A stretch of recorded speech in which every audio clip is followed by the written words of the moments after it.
Halo, assalamualaikum warahmatullahi wabarakatuh. Selamat datang kembali di IT Security Podcast. Masih bersama saya Edi Yusanto dari DSCG 62231. Oke, topik pada hari ini yang akan kita bawakan adalah tentang meningkatnya ancaman pelanggaran keamanan IT di seluruh dunia. Di dalam era dunia digital yang terus berkembang, keamanan IT menjadi perhatian utama di seluruh dunia. Definisi dari pelanggaran keamanan IT adalah ketika ada pihak yang tidak berwenang berhasil masuk, berhasil meretas ke dalam sistem komputer ataupun jaringan. Tentu saja hal ini kemudian dibarengi dengan potensi yang dapat mengakibatkan kerugian serius baik pada tingkat individu ataupun pada organisasi. Jadi dalam podcast ini kita akan membahas beberapa contoh ya pelanggaran keamanan IT yang terjadi di berbagai negara dan sekaligus membahas mengapa perlindungan keamanan IT itu menjadi sangat penting dalam menghadapi ancaman ini. Beberapa ancaman pelanggaran IT di seluruh dunia, misalnya saja adalah yang pertama, adanya serangan ransomware di Amerika Serikat. Jadi Amerika Serikat kemudian telah menjadi sasaran serangan ransomware yang cukup serius. Misalnya adanya serangan pada perusahaan transportasi ataupun yang berkaitan dengan infrastruktur kritis, sehingga dapat mengakibatkan gangguan layanan publik dan juga kerugian finansial yang cukup signifikan. Serangan ransomware ini biasanya mengenkripsi data dan kemudian meminta tebusan ya dalam bentuk mata uang kripto sebagai syarat pemulihan data. Yang kedua adalah serangan cyber di Rusia. Selain Amerika Serikat, Rusia juga mengalami serangan pelanggaran keamanan IT yang melibatkan serangan cyber yang cukup kompleks dan terkoordinasi. Serangan ini dapat berasal dari kelompok penjahat cyber yang mereka beroperasi secara internasional dan juga mentargetkan ya entitas pemerintah ataupun bisnis penting. Tentu saja tujuannya adalah kemudian mengakses data rahasia ataupun mengganggu operasi-operasi penting dari negara Rusia. Yang ketiga adalah serangan phishing di Eropa. Serangan phishing adalah di mana penyerang mencoba untuk memperoleh informasi sensitif dengan menyamar sebagai entitas yang terpercaya. Ini juga menjadi ancaman yang paling signifikan di Eropa. Dalam beberapa kasus, serangan phishing ini berhasil mendapatkan akses ke akun dan data pengguna yang mengakibatkan pencurian identitas ataupun penipuan finansial. Yang keempat adalah serangan DDoS di Asia.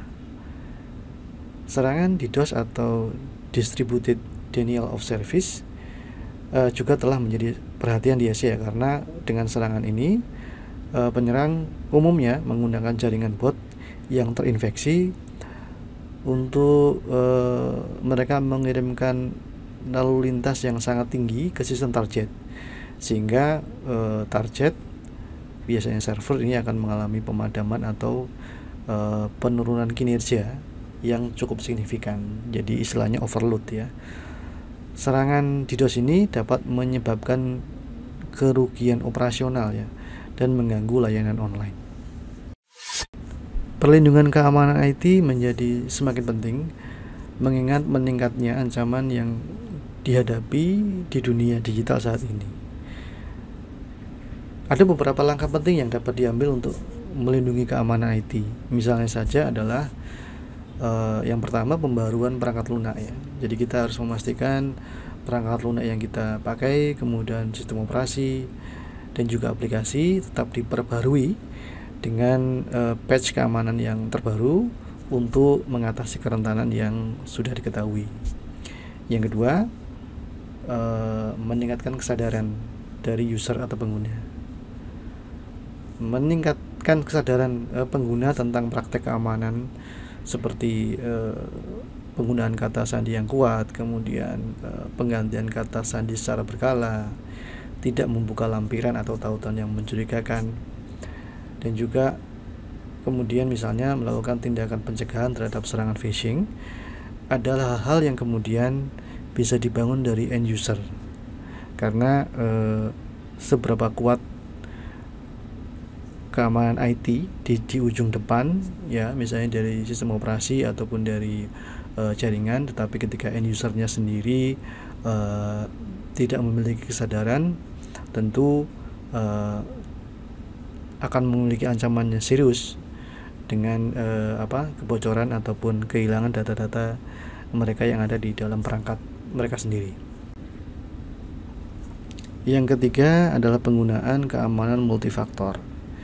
Jadi dengan mengaktifkan autentifikasi multifaktor atau 2FA, ini akan melindungi akun dengan lapisan keamanan tambahan, sehingga akun tersebut tidak gampang untuk diretas karena ada satu layar tambahan keamanan lagi.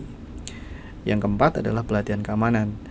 Dengan melakukan pelatihan keamanan secara reguler bagi karyawan dan pengguna untuk memahami berbagai macam ancaman yang paling update, ini akan kemudian meningkatkan kesadaran user ya, supaya mereka bisa mengambil langkah-langkah dalam melindungi data dan sistem yang mereka miliki.